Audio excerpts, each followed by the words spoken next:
할렐루야. 주님과 동행하는 귀한 예배 자리에 나오신 모든 성도님들을 주님의 이름으로 축복합니다.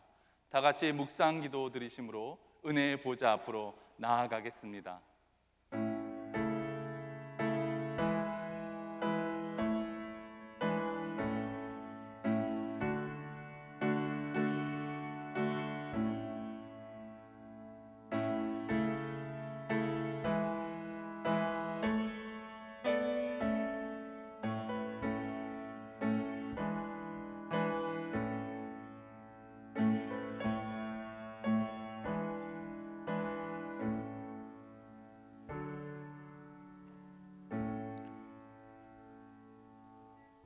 우리를 사랑하셔서 백성으로 불러주신 하나님 아버지, 우리를 영원전부터 사랑하여 주시고 지금도 늘 동행하여 주심을 감사를 드립니다.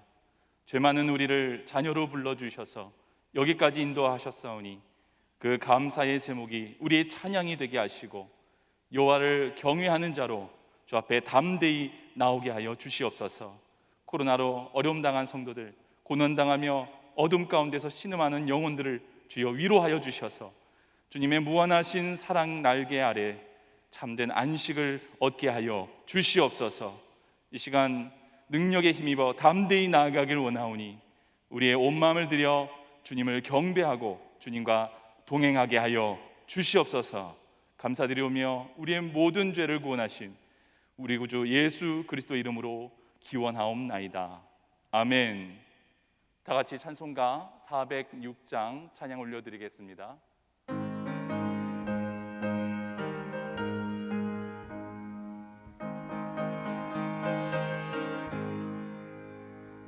고난 내 영혼 편히 쉴 곳과 풍랑 일어도 안전한 포구 폭풍까지도 다스리시는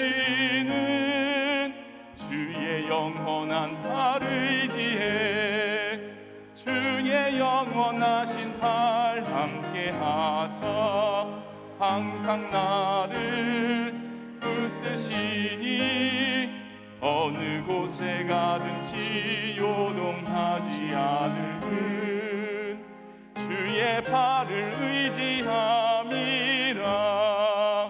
세상 친구들 나를 버려도 예수를 함께 동행함으로 주의 은혜가 충만하리니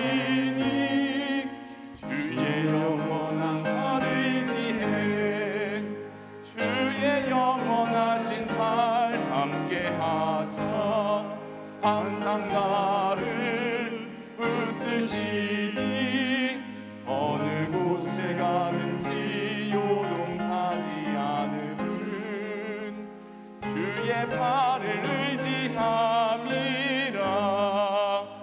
나의 믿음이 연약해져도 미리 예비한 힘을 주시며 위태할 때도 안보하시는 주의 영원한 팔 의지해 주의 영원하신 팔 함께 하사 항상 나를 붙드시니 어느 곳에 가든지 요동하지 않으면 주의 팔을 의지함이라.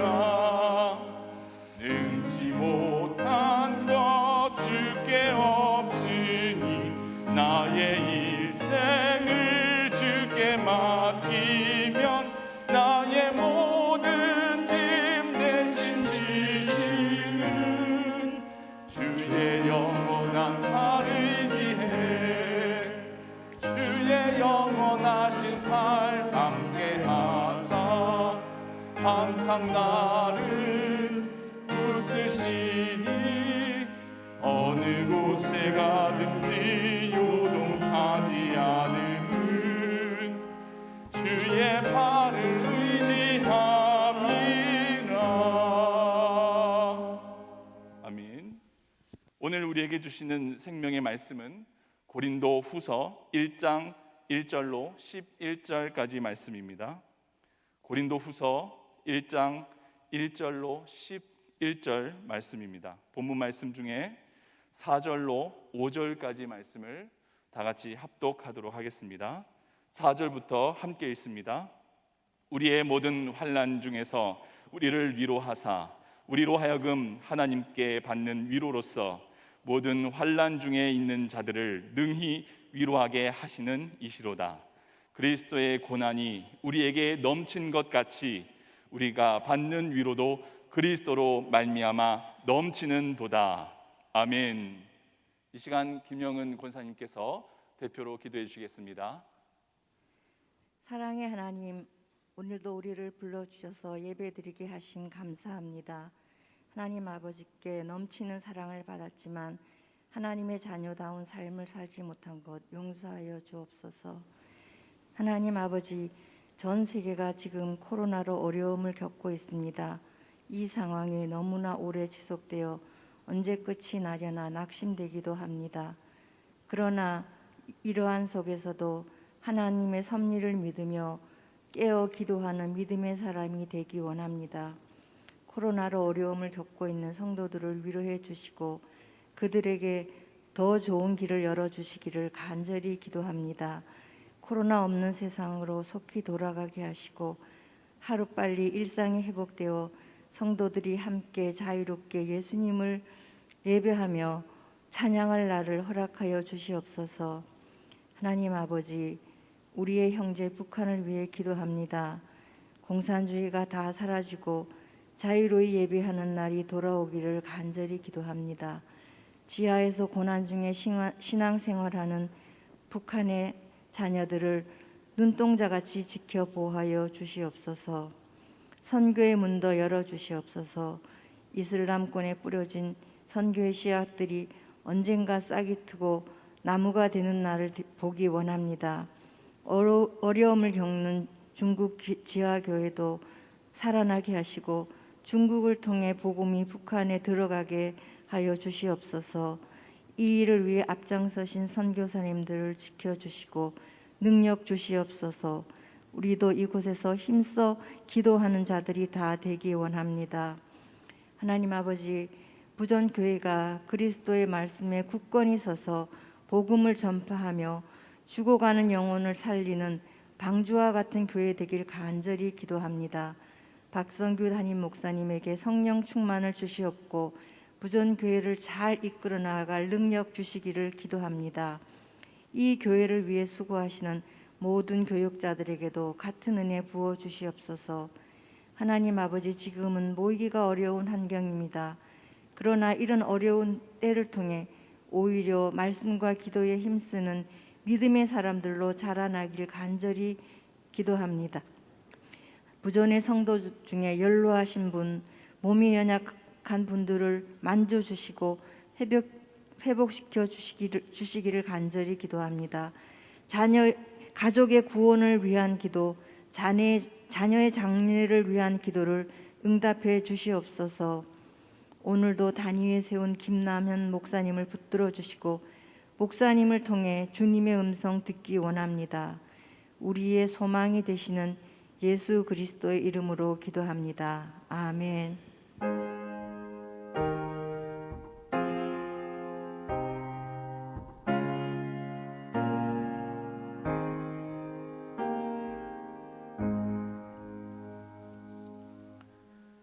찬송가 419장 다 같이 찬양 올려드리겠습니다.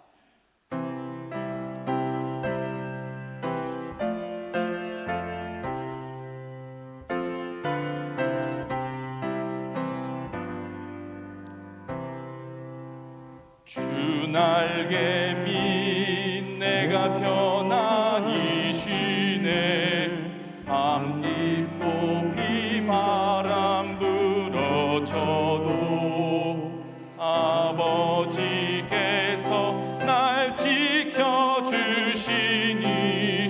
거기서 편안히 쉬리로다. 주 날개 밑 평안하다. 그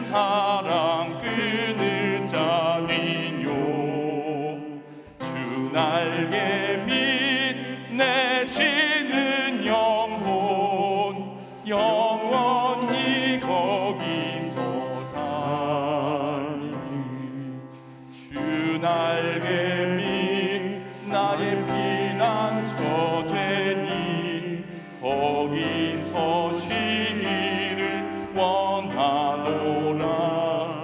세상이 나를 위로치 못하나 거기서 평화를 누리리라.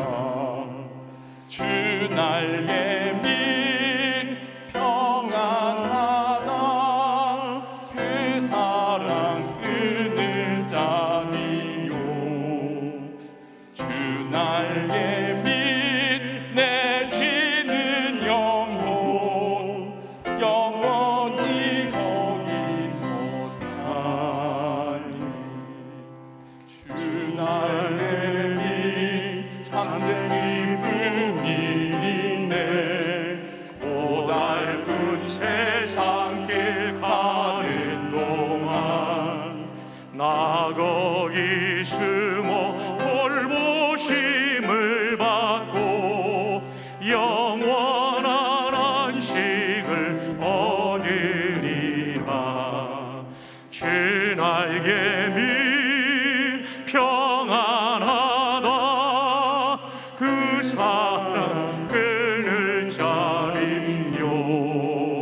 주 날개 밑 내 쉬는 영혼 영원히 거기서 살리. 잘 오셨습니다. 우리 모두 자리에서 일어나셔서 함께 암송하겠습니다. 교회의 찬송부터 시작합니다. 교회의 찬송 에베소서 1장 7절 말씀. 우리는 그리스도 안에서 그의 은혜의 풍성함을 따라 그의 피로 말미암아 속량 곧 죄사함을 받았느니라. 에베소서 1장 7절 말씀. 아멘. 교회와 통일. 에베소서 1장 10절 말씀. 하늘에 있는 것이나 땅에 있는 것이 다 그리스도 안에서 통일되게 하려 하심이라. 에베소서 1장 10절 말씀. 아멘. 교회의 사명.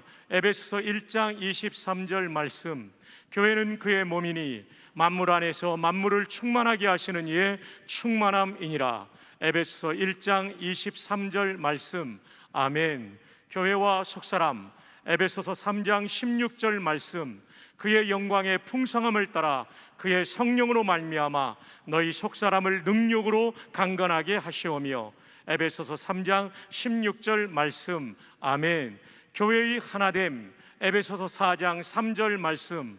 평안에 매는 줄로 성령이 하나 되게 하신 것을 힘써 지키라. 에베소서 4장 3절 말씀. 아멘. 교회와 목회자. 에베소서 4장 12절 말씀. 이는 성도를 온전하게 하여 봉사의 일을 하게 하며 그리스도의 몸을 세우려 하심이라. 에베소서 4장 12절 말씀. 아멘. 교회와 성수. 에베소서 4장 24절 말씀. 하나님을 따라 의와 진리의 거룩함으로 지으심을 받은 새 사람을 입으라. 에베소서 4장 24절 말씀. 아멘. 교회와 분노 조절. 에베소서 4장 26절로 27절 말씀. 분을 내어도 죄를 짓지 말며 해가 지도록 분을 품지 말고 마귀에게 틈을 주지 말라. 에베소서 4장 26절로 27절 말씀. 아멘. 교회와 성령 충만. 에베소서 5장 18절 말씀. 술 취하지 말라. 이는 방탕한 것이니 오직 성령으로 충만함을 받으라. 에베소서 5장 18절 말씀. 아멘. 교회와 부부. 에베소서 5장 33절 말씀. 그러나 너희도 각각 자기의 아내 사랑하기를 자신같이 하고 아내도 자기 남편을 존경하라. 에베소서 5장 33절 말씀. 아멘. 교회와 영적 전쟁. 에베소서 6장 10절로 11절 말씀. 끝으로 너희가 주 안에서와 그 힘의 능력으로 강건해지고 마귀의 관계를 능히 대적하기 위하여 하나님의 전신갑주를 입으라. 에베소서 6장 10절로 11절 말씀. 아멘. 교회와 충성. 에베소서 6장 24절 말씀. 우리 주 예수 그리스도를 변함없이 사랑하는 모든 자에게 은혜가 있을지어다. 에베소서 6장 24절 말씀. 아멘. 이제 우리 슈브 캠페인 함께 주제 제창합니다. 여호와께로, 성경으로, 예배당으로, 가정으로, 목장으로, 청년 공동체로 주일학교로. 할렐루야. 은혜 많이 받으십시오. 인사하고 앉으십니다. 감사합니다. 행복한 새벽 기도회가 계속되고 있습니다. 내일 마지막 날 우리 힘써서 모두가 나올 수 있기를 바랍니다. 주일학교 예배 정상화가 지난주부터 시작되었습니다. 연휴 관계로 목표했던 인원보다는 적지만 그 전주보다는 약 130명가량이 더 나와서 감사하고요. 체육관 예배는 많지는 않았지만 이제 다음 주에도 계속 한번 진행해 보려고 합니다. 후반기 수요 목자 모임이 계속 은혜 중에 진행되고 있는데 모든 목자들의 참석을 바랍니다. 오늘 저녁 8시입니다. 다음 주일은 사랑의 헌혈 릴레이입니다. 오는 주일이죠. 커밍 선데이. 우리 모두 헌혈할 수 있도록 건강이 되시는 분들은 아침 식사하시고 신분증 준비해서 오셔서 이 어려운 때에 우리의 사랑을 헌혈로 나누기를 바랍니다. 전교인 성경 1만독 대행진에 많은 참여 바랍니다. 결혼하는 젊은이가 있습니다. 우리 결혼하는 젊은이 신랑 이원중 군 이진국 집사님의 차남과 신부 김가연 양 낮 12시 토요일입니다. 문스 월드컵 컨벤션 웨딩을 해서 결혼합니다. 또 한 분이 있습니다. 오후 3시인데요. 신랑 유지영 군과 신부 강남현 양 김송희 성도님의 장녀입니다. 국민연금 W 웨딩 1층 컨벤션홀에서 결혼합니다. 많이들 축하해 주시기를 바랍니다. 자, 이제 오늘 우리 김나연 목사님께서 말씀을 전해 주시는데요. 오늘 전해 주실 말씀의 제목은 고난, 위로, 소망이라는 주제로 강론해 주실 때 큰 은혜의 시간이 되기를 바랍니다.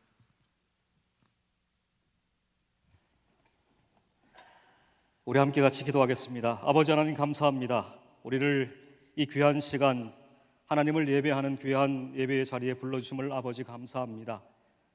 하나님을 만나는 귀한 시간 되게 하시고 하나님과의 동행을 다짐하는 은혜의 시간이 되게 하여 주옵소서. 하나님의 말씀을 듣고자 합니다. 하나님 말씀하여 주옵소서. 우리의 눈과 귀와 마음을 활짝 열어 주옵소서. 부족한 종을 주님의 나팔로만 사용해 주옵소서. 예수님의 이름으로 기도합니다. 아멘.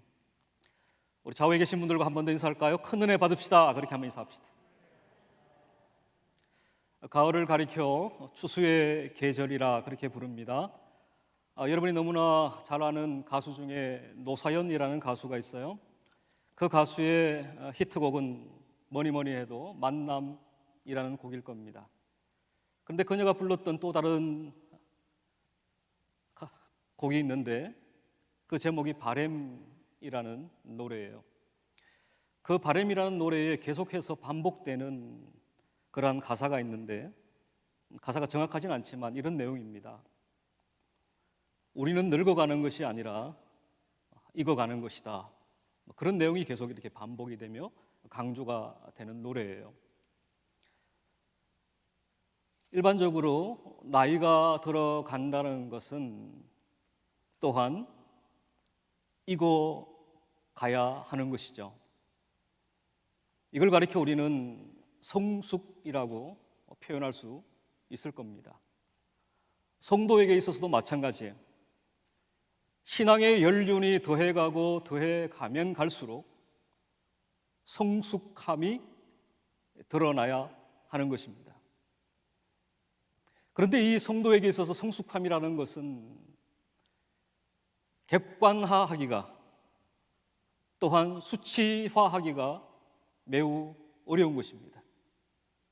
왜냐하면 성숙이라는 것이 추상적인 것이기 때문에 그렇습니다. 그럼에도 불구하고 우리가 성도의 삶에 있어서 성숙한가, 성숙하지 않은가를 가늠할 수 있는 한 가지가 있습니다.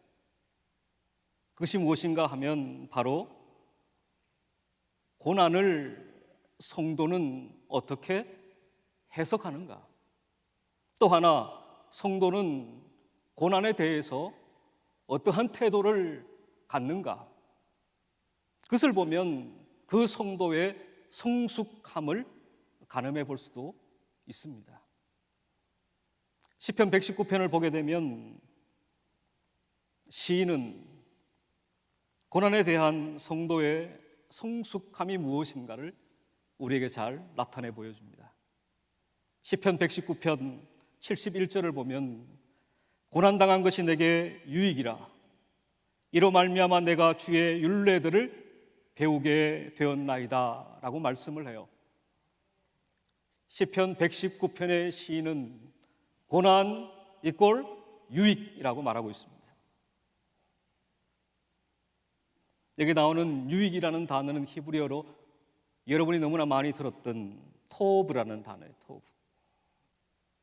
하나님께서 창세기에 온 우주를 다 만드시고 난 다음에 보시기에 좋았더라 토브라고 말씀을 하시거든요.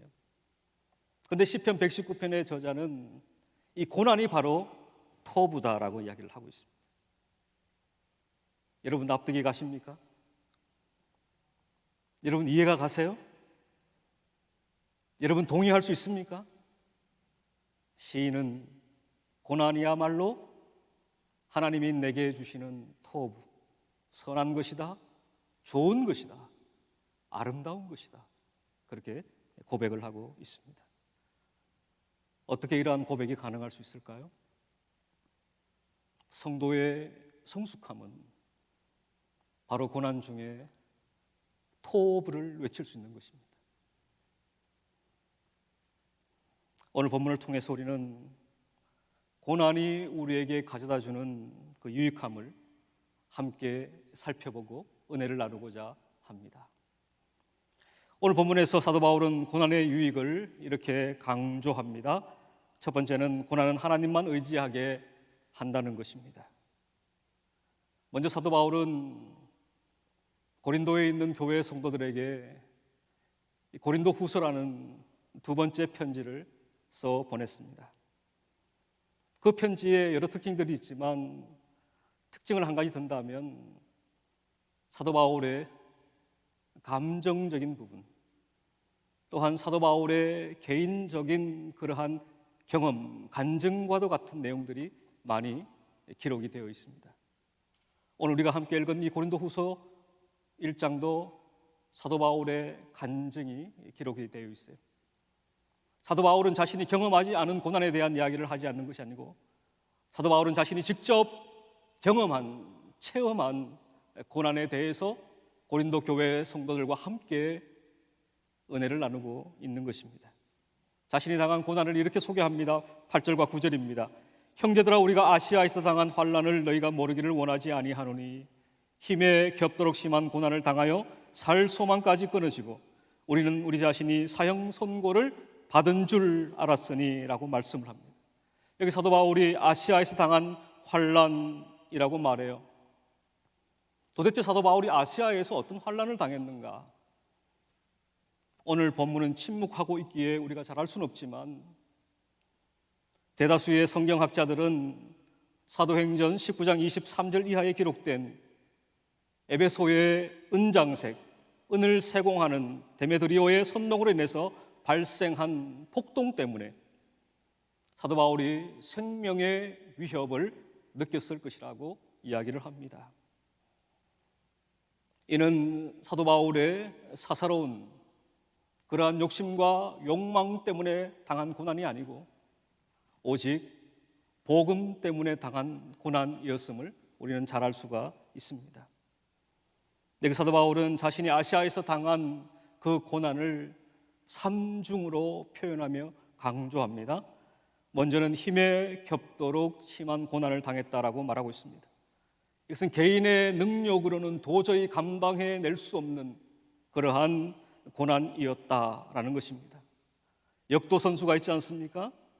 역도 선수가 들 수 있는 자신의 최대한의 무게가 100kg라고 합시다. 그러나 힘에 겹도록은 마치 200kg를 들으라고 하는 것과 같다는 거예요. 100kg밖에 들 수 없는 사람에게 200kg을 들으라고 하는 것은 도저히 해낼 수 없는 일이지 않습니까? 힘에 겹도록이 감당할 수 없는 그러한 고난이었다라고 말합니다. 또 하나 살 소망이 끊어졌다라고 표현해요. 단 0.1%의 살 소망도 없다라는 거죠. 또한 사형 선고를 받은 줄 알았다.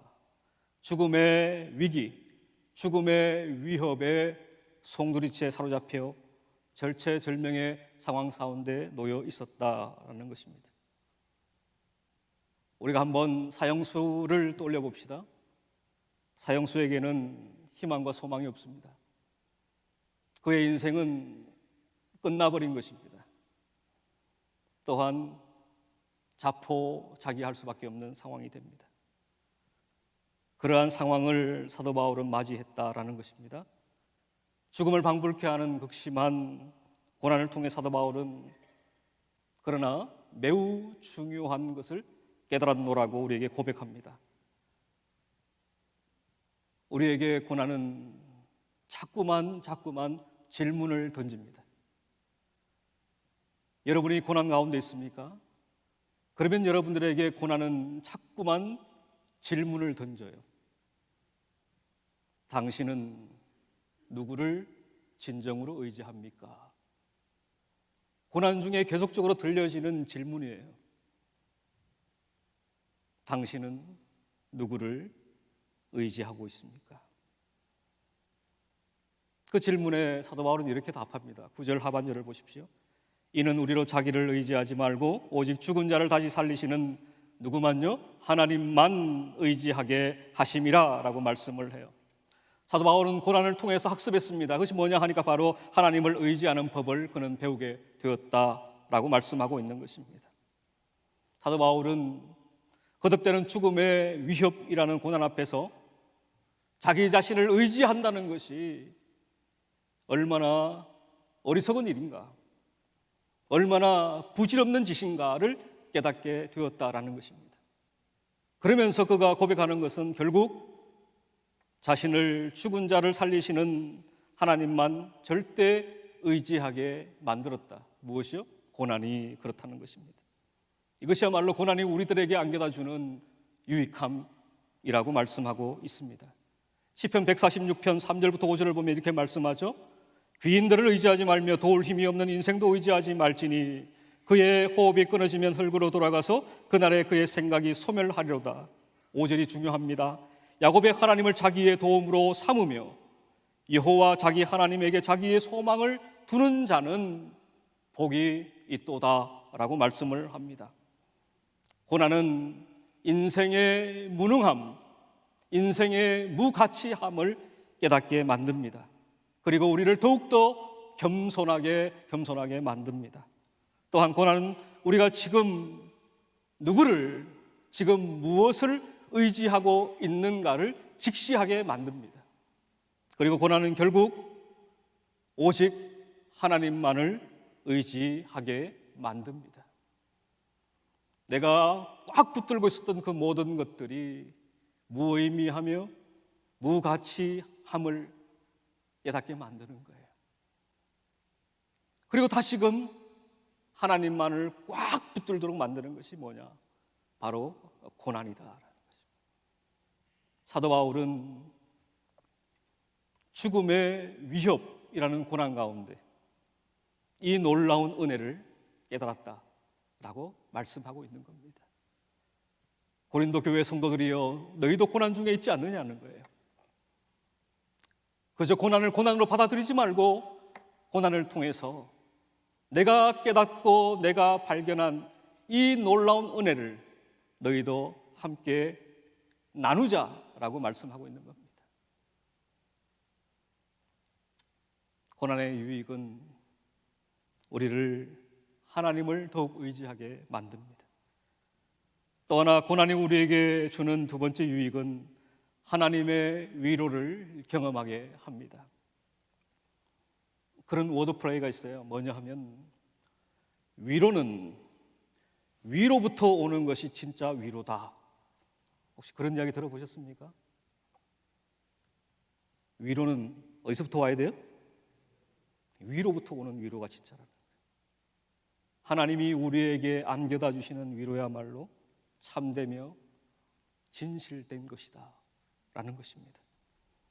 오늘 사도 바울은 위로를 받는데 먼저 위로받는 자가 된다라고 말해요. 내가 먼저 위로를 받는다는 거죠. 3절 하반절을 보세요. 모든 위로의 하나님이시며, 하나님은 모든 위로의 하나님이 되신다라고 사도 바울은 말씀하고 있습니다. 코로나19가 장기화됨에 따라서 많은 이들이 고난 가운데 휩싸여 있습니다. 생계의 고난을 경험합니다. 또한 질병의 고난을 경험합니다. 관계의 고난을 경험합니다. 또한 성도라면 신앙의 고난을 경험합니다. 그 외에도 수없이 많은 고난의 내용, 고난의 제목이 있을 텐데 하나님은 모든 사람, 또한 모든 사람이 안고 있는 그 모든 고난의 위로자가 되심을 우리에게 분명하게 말씀하고 있습니다. 종종 우리가 몸이 아파서 가까운 동네 의원을 찾아가서 진단을 받고 진찰을 받고 치료를 받지 않습니까? 그런데 어떤 때는 동네 의원을 찾아가면 그 의사가 안 되겠습니다 라고 이야기를 해요. 그리고 좀 더 큰 병원으로 가셔야 될 것 같다고.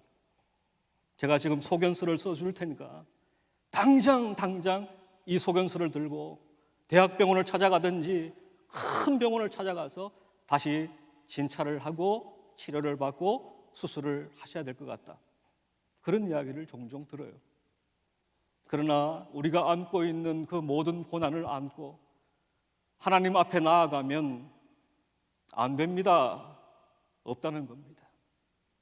하나님 우리의 모든 고난에 대해서 위로해 주시는 하나님이시다라고 말씀하고 있습니다. 또한 4절의 상반절에 이렇게 말씀하죠.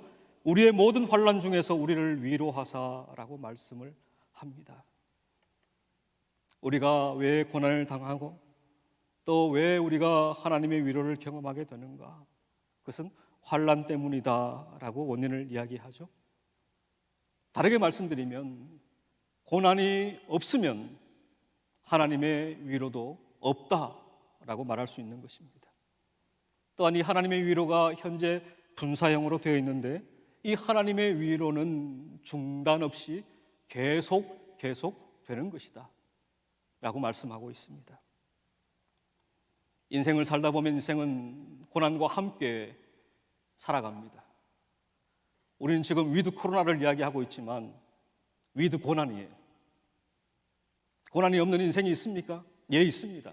죽으면 됩니다. 공동묘지에는 고난이 없어요. 그러나 우리의 호흡이 깔딱깔딱 붙어 있는 순간에는 고난도 우리와 함께합니다. 위드 고난이에요. 따라서 계속되는 그 고난 가운데 하나님의 위로도 계속된다는 것을 우리에게 말씀해주고 있습니다. 그렇다면 성도는 왜 고난을 당하는가? 5절을 보세요. 그리스도의 고난이 우리에게 넘친 것 같이 우리가 받는 위로도 그리스도로 말미암아 넘치는도다, 그렇게 말씀을 하고 있습니다. 그리스도의 고난, 온 인류를 구원하시기 위해 자기 비하를 또한 십자가에 달려 죽으심을 우리에게 말씀하는 거죠. 그 그리스도의 고난이 우리에게 넘쳐났다라고 말씀을 하고 있습니다. 따라서 예수 그리스도와의 연합을 이룬 성도는 동일하게 그리스도와 같은 고난을 겪게 되는 것을 우리에게 말씀하고 있습니다. 로마서 8장 17절을 보십시오. 자녀이면 또한 상속자 곧 하나님의 상속자요 그리스도와 함께한 상속자니 우리가 그와 함께 영광을 받기 위하여, 여기가 중요해요, 고난도 함께 받아야 할 것이냐 말씀합니다. 무엇도 받아야 된대요? 우리는 영광만 받고 싶어요 하나님이라고 말씀하고 있지만 하나님은 아니야, 고난도 받아야 돼 라고 말씀합니다. 고난만 있으면 참 견디기 힘들어요. 하루하루의 삶이 너무나 힘듭니다. 그러나 여러분 기억하십시오. 하나님의 위로가 있다는 것입니다. 여러분이 성경을 펼쳐서 성경을 천천히 읽어 내려가면 성경에 수많은 인물들이 고난을 당하고 그 고난 당함을 통해서 하나님의 위로를 경험했노라고 기록한 말씀들이 얼마나 많은지 몰라요. 특별히 여러분들이 시편의 말씀을 쭉 읽어 내려가다 보면 시인의 삶이 곧 나의 삶인 것 같은 그러한 착각 아닌 착각을 할 때가 많을 겁니다. 고난만 있으면 힘들어요. 그러나 그 고난의 현장에 하나님이 함께 하시며 하나님의 위로도 함께 한다라는 것입니다. 고난과 위로는 반비례하지 않고 감사하게도 고난과 위로는 정비례합니다. 여러분이 하나님을 위한 고난을 극심하게 받습니까? 아주 많이 받습니까? 아주 크게 받습니까? 감사하게도 하나님의 위로도 아주 많이요, 아주 크게 받게 되는 것입니다. 사도 바울이 고백하고 있지 않습니까? 5절 보세요. 우리가 받는 위로도 그리스도로 말미암아 어떻게 해요? 넘치는도다. 고난도 넘친데 무엇도 넘쳐요? 위로도 넘친다라고 고백하고 있는 것입니다. 이어서 고난 받는 자에서 위로를 경험하게 되고 그 경험한 위로 나만 갖고 있는 것이 아니라 그 위로를 고난 중에 있는 다른 이들에게도 우리가 나누어 준다라는 것입니다. 위로하는 자가 된다라는 것입니다. 고난 중에 하나님의 위로를 경험한 자가 또한 위로, 격려의 사람이 되는 것입니다. 상담의 대가들이 있습니다.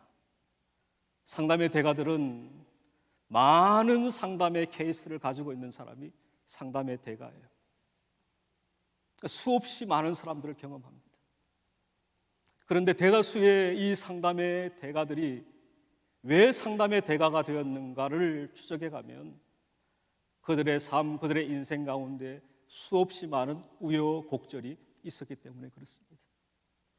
인생의 풍파, 인생의 풍랑을 경험한 이들이 치유를 받고 난 이후에 나와 동일한 인생의 풍랑과 풍파를 겪고 있는 자들을 위로하고 격려하고 치유하기 위해 상담이라는, 또 상담자라는 그러한 직책을 갖게 된 분들이 많이 있습니다. 4절 하반절을 보세요. 우리로 하여금 하나님께 받는 위로로서 모든 환난 중에 있는 자들을 능히 위로하게 하시는 이시로다라고 말씀을 합니다. 또한 6절 하반절에도 이렇게 말씀합니다. 이 위로가 너희 속에 역사하여 우리가 받는 것 같은 고난을 너희도 견디게 하느니라 말씀을 합니다. 하나님의 위로를 받는 자, 그가 바로 또한 위로하는 자가 되어질 수가 있는 것입니다. 목사가 고난 중에 있는 성도들을 찾아 신방할 때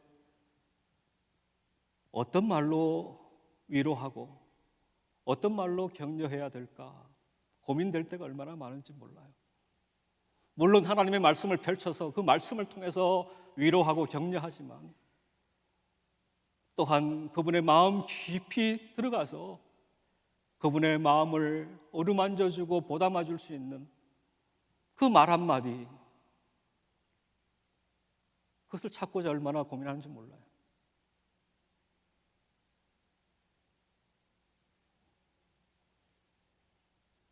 내가 성도님이 안고 있는 그 고민을, 그 고난을 이미 경험한 자요, 이미 위로받은 자요, 이미 치료받은 자라면 그 성도님에게 더욱더 힘있게 말씀을 드릴 수 있는 것입니다. 성도님, 나도 성도님과 똑같은 고난을 당했는데 하나님께서 그 고난을 물리쳐 주시고 나에게 위로와 격려와 소망을 주셨습니다. 성도님, 힘을 내십시오. 이 말이 성도님에게 큰 위로가 될 것입니다. 여러분, 고난 가운데 하나님의 위로를 경험하셨습니까? 그렇다면 그 위로를 나만 갖고 있으라고 하나님이 주신 게 아니에요. 그 고난 중에 있는 자들을 향하여 나아가 위로해 주어야만 한다라는 것입니다. 이것이 바로 위로의 선순환이 되는 겁니다. 하나님이 나를 위로해 주셨어요. 그런데 우리 교회 공동체 안에, 우리 목장 안에 너무나 힘들어 고난 가운데 있는 분이 있어요. 나도 힘든데 그것이 아니고 그분을 찾아가서 그분의 이야기를 들어주고 또한 내가 받은 그 위로의 은혜를 나눔을 통해서 그분에게도 하나님의 위로가 흘러가야만 하는 것입니다. 헨리 나우엔이라는 사람이 있어요. 그가 쓴 책이 상처 입은 치유자라는 책인데, 이 책에서 그는 하나님의 사역자로 진정한 크리스찬이 된다는 것이 바로 상처 입은 치유자가 되는 것이라고 정의하고 있습니다. 자신이 경험한 상처를 부정적인 아픔으로만 받아들이지 않고 긍정적인 건강한 태도로 받아들인다면 오히려 다른 사람을 돕고 다른 사람을 치유하는 자산이 될 수 있다라고 그 책에 기록하고 있습니다. 맞습니다. 여러분이 당한 고난, 그 상처를 여러분들이 긍정적으로 건강한 태도로 받아들이십시오. 그리고 그 가운데 여러분이 위로를 경험했다면, 치유를 경험했다면 나와 똑같은 이들을 찾아가서 치유해 주시고 위로해 주시기를 바랍니다. 고난 중에 있는 성도는 하나님의 위로를 경험합니다. 또한 하나님의 위로를 경험한 성도는 고난 중에 있는 또 다른 성도에게 하나님의 위로를 나누어 주어야만 합니다. 그것이 바로 앞서 말씀드린 위로의 선순환이 이어지는 것입니다. 고난이 우리에게 유익한 이유를 세 번째로 이렇게 말씀합니다. 고난은 우리에게 소망을 안겨다 줍니다. 고난은 결과, 끝이 아니라 과정이라는 것입니다. 고난 중에 있는 성도에게 이 인식이 매우 중요합니다. 많은 이들은 고난을 당하면 끝이다, 끝났다라고 이야기를 합니다. 그러나 고난은 하나의 과정일 뿐이에요. 끝난 게 아닙니다. 끝장난 게 아니에요. 진행되고 있는 중입니다. 그것을 인식해야만 한다는 것이죠. 10절을 보십시오. 그가 이같이 큰 사망에서 우리를 건지셨고 또 건지실 것이며 이후에도 건지시기를 그에게 바라노라 라고 말씀을 합니다. 표준 세 번역에 보게 되면 좀 더 쉽게 이렇게 기록이 되어 있어요. 하나님께서는 이렇게 위험한 죽음의 고비에서 우리를 건져 주셨고 지금도 건져 주십니다. 또 앞으로도 건져 주시리라는 희망을 우리는 하나님께 두었습니다 라고 번역했습니다. 여기에 바라노라라는 단어는 기대하다, 확신하다라는 의미입니다. 하나님의 구원에 대한 간절하고 확신 있는 소망을 가리키는 것입니다. 시편 34편 19절에도 보면 이렇게 기록하죠. 의인은 고난이 많으나 여호와께서 그의 모든 고난에서 건지시는도다. 어떤 고난이에요?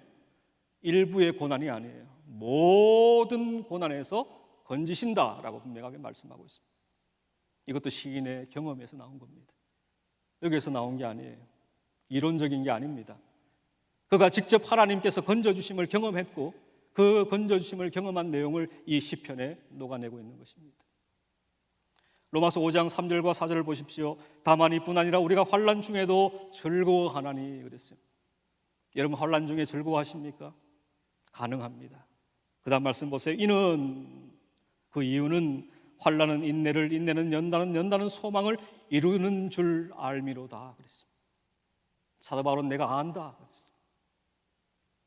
환난은 인내를, 인내는 연단은 바로 소망을 이루는 줄 나는 안다, 확신한다 라고 고백합니다. 베드로전서 4장 13절을 보세요. 오히려 너희가 그리스도의 고난에 참여하는 것으로 즐거워하라 그랬어요. 고난에 참여하는 것으로 슬퍼하라 그러지 않고 즐거워하라고 말씀합니다. 그러면서 이는 그 이유를 밝혀요. 그의 영광을 나타내실 때에 너희로 즐거워하고 기뻐하게 하려 함이라 그렇게 말씀하고 있습니다. 지금은 고난이지만 그 고난의 끝이 아니에요. 과정 중에 진행 중에 있는 겁니다. 그 고난을 쭉쭉 따라가서 마지막 결과는 뭡니까? 즐거움과 기쁨이에요.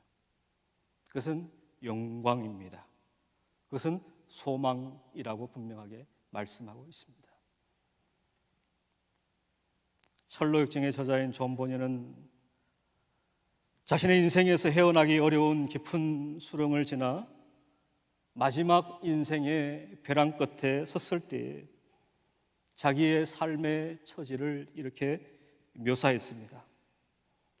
만약 예수께서 나를 맞으실 때 칼을 들고 나오실지라도 나는 그분의 발 아래에 내 몸을 던질 것입니다. 왜냐하면 그분만이 나의 최후의 희망이기 때문입니다. 이게 철로역정을 기록한 존 버년의 고백입니다. 그의 인생이 힘들고 어려운 순간, 마치 그의 인생이 벼랑 끝에 서 있는 것과 같은 그러한 상황 가운데 그가 한 이야기입니다. 왜냐하면 그분만이 나의 최후의 희망이기 때문입니다. 종종 여러분들은 고난과 관련된 이러한 명제들을 들어보셨을 겁니다. 고난이 축복이다. 고난은 축복의 전주곡이다. 고난은 위장하고 찾아오는 축복이다. 고난은 축복의 씨앗이다. 이러한 명제들이 나와는 전혀 상관없는 이야기처럼, 죄송합니다, 뜬구름 잡는 이야기처럼 들렸을지 모릅니다. 그러나 오늘 고린도 교회를 향하여 두 번째 편지 고린도후서를 통해서 사도 바울이 고린도 교회 성도들에게 들려주는 고난에 대한 메시지는 매우 분명합니다. 그것은 사도 바울이 고난의 현장에서 경험했던 그 모든 것들을 자신의 간증으로 전달하는 것입니다. 이건 팩트예요. 사실입니다.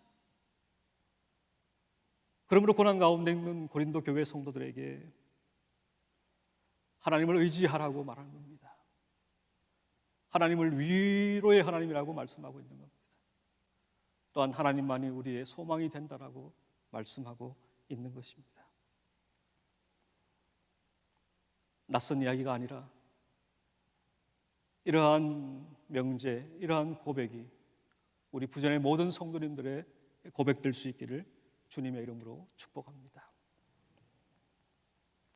존 칼빈은 우리는 오직 예수님의 고난을 통해서만 하나님의 축복을 누린다라고 이야기를 했습니다. 여러분, 고난을 너무 싫어하지 마십시오. 목사님, 그래도 나 고난 싫어요, 그런 분들이 있을지 모르겠지만 싫다고 해서 고난이 없는 게 아니에요. 어떤 분들은 고난을 향해서 고난아 떠나가라 라고 기도하는 분이 계신데, 이제는 말씀을 통해서 담대하게 외치십시오. 고난아 와라 라고 외치십시오. 아멘? 노멘? 왜? 고난이 우리를 통하여 하나님을 의지하게 만들기 때문에 그렇습니다. 고난이 하나님의 위로를 경험하게 하는 것이기 때문에 그렇습니다. 고난이 세상이 줄 수 없는 영원한 생명을 우리에게 소망케 하기 때문에 그러합니다. 고난 중에 힘드시지만 그 고난을 통하여 하나님을 더 깊이 만나고 하나님과 동행하는 우리 부전의 모든 성도님들 되시기를 다시 한번 주님의 이름으로 축복합니다. 기도하겠습니다. 아버지 하나님, 감사합니다. 고난이 닥칠 때 우리는 두려워하고 그 고난 앞에 어찌할 바를 몰라 마음 졸일 때가 얼마나 많은지 모릅니다. 그러나 사도 바울은 자신이 죽음의 위협이라는 고난 속에서 하나님을 의지하는 법을 배웠노라고 말씀하고, 하나님의 위로를 경험할 뿐만 아니라 그 위로를 나누는 자가 되었다라고 고백하고, 또한 하나님을 더욱 전적으로 소망하는 인생이 되었노라고 고백하고 있습니다. 고난을 통하여 우리 부전의 모든 성도님들 다시금 하나님을 더욱더 깊이 경험하는 은혜의 시간들이 되게 해 주옵소서. 예수님의 이름으로 기도합니다. 아멘. 귀한 은혜의 말씀 감사합니다. 우리 말씀 붙잡고 기도하겠습니다. 성숙이란 고난을 어떻게 해석하느냐에 달려있다라고 말씀하셨죠. 첫 번째, 고난은 하나님만 의지하게 하는데 우리가 좀 하나님 더 의지하는 시간 되도록, 코로나19 중에. 두 번째, 하나님의 위로를 경험하고 위로를 전하는 사람 되게 해달라고. 마지막 세 번째, 영원한 소망을 우리에게 부어주시라고 오늘 말씀 붙잡고 기도하고, 대한민국과 한국교회를 위해서도, 몸이 아픈 성도들을 위해서도 우리 함께 기도합니다. 다 함께 기도합니다. 하나님 아버지, 고맙고 감사합니다. 우리 귀한 김남현 목사님 통하여 오늘도 우리가 살고 있는 인생에 끊임없이 파도처럼 밀려오는 고난 앞에서 우리가 어떻게 살아야 될지를 가르쳐 주시니 감사합니다. 고난을 대하는 태도와 고난을 해석하는 해석의 기준이 너무나도 중요하다는 말씀을 주셨사오니 이 기준 붙잡고 우리 인생에 찾아온 고난을 해석할 수 있도록 도와주옵소서. 대처하게 도와 주시옵소서. 하나님만 의지하는 고난 되게 하여 주옵소서. 고난 중에 인간의 방법을 추구하기보다 하나님께 나와 엎드리면 살 길이 열릴 줄로 믿습니다. 아버지 하나님뿐만 아니라 이 고난 가운데 엎드려 기도하고 의지하는 가운데 세상이 줄 수 없는 하나님의 위로를 받는 저희들 되게 하여 주옵소서. 이 위로받고 나와 동일한 고난을 겪고 있는 사람들을 살리는 치료, 상처 입은 치료자들이 될 수 있도록 인도해 주옵소서. 뿐만 아니라 이 고난 가운데 우리에게 바라보게 하시는 하나님의 소망을 가슴에 품고 그 영원한 목적지를 향하여 나아가는 저희들이 될 수 있도록 인도하여 주시기를 원합니다. 오늘도 몸이 아픈 성도들을 만져주시고 마음이 아픈 성도들을 만져주셔서 영육간의 강건함에 회복이 있도록 도와주시기를 원합니다. 대한민국을 하나님께서 긍휼히 여겨주시고 이 땅에 하나님을 경외하는 나라가 되게 하시고 위정자들이 하나님을 두려워할 줄 알도록 하나님 강력하게 그들의 마음을 통치하여 주시옵소서. 왕이신 나의 하나님이여, 내가 주를 높이고 영원히 주의 이름을 성취하리이다. 이런 고백을 드렸던 다윗 왕 같은 그런 인물들이 많이 나오도록 하나님 도와주시기를 원합니다. 오늘도 한국교회를 긍휼히 여겨주시고 코로나의 어려운 상황 속에서도 하나님 절대 의존하는 가운데, 말씀의 능력 가운데 다시금 일어서는 한국교회가 될 수 있도록 도와주시옵소서. 대학 입시생들의 길을 활짝 열어주시고 합격의 목표를 넘어 하나님의 영광을 위하여 하나님의 뜻을 이루게 하여 그들이 대학을 갈 수 있도록 도와주시기를 원합니다. 군에 나간 자녀들을 지켜주시고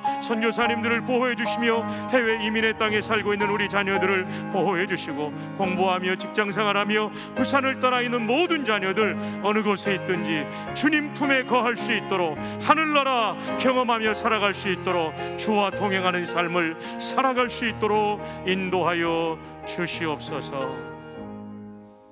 존귀하신 하나님, 불신자들은 도무지 알 수 없고 경험할 수 없는 고난 속에 담긴 은혜의 신비를 오늘도 깨닫게 해주시니 감사합니다. 이 고난 때문에 하나님 더 의지하고 알아가게 하옵소서. 그 가운데 하나님이 주시는 신비한 위로를 받게 하여 주옵소서. 고난 앞에 무릎 꿇는 사람이 아니라 하나님께 무릎 꿇고 고난을 딛고 일어서는 승자들이 되게 하여 주시옵소서. 더 영원한 소망을 가슴에 품는 고난이 되게 하옵소서. 오늘도 고난당하는 성도들 가운데 이 말씀으로 마음에 소망이 생기고 확신이 생기고 용기가 생기고 믿음이 성숙해가는 과정이 될 수 있도록 은혜 베풀어 주시옵소서. 귀한 성도들을 축복하옵고 구주 예수님의 이름으로 기도하오며, 이제는 수많은 고난 가운데 우리의 삶의 모범이 되어주신 구주 예수 그리스도의 은혜와 아버지 하나님의 크고 놀라우신 사랑하심과 보혜사 성령님의 교통인도 충만하신 은사가 받은 말씀대로 살아 하나님께 영광 돌리며 승리하기를 원하는 모든 성도들 머리머리 위에, 우리의 사랑하는 대한민국과 한국교회 위에 지금부터 영원 무궁토록 함께 있을지어다. 아멘.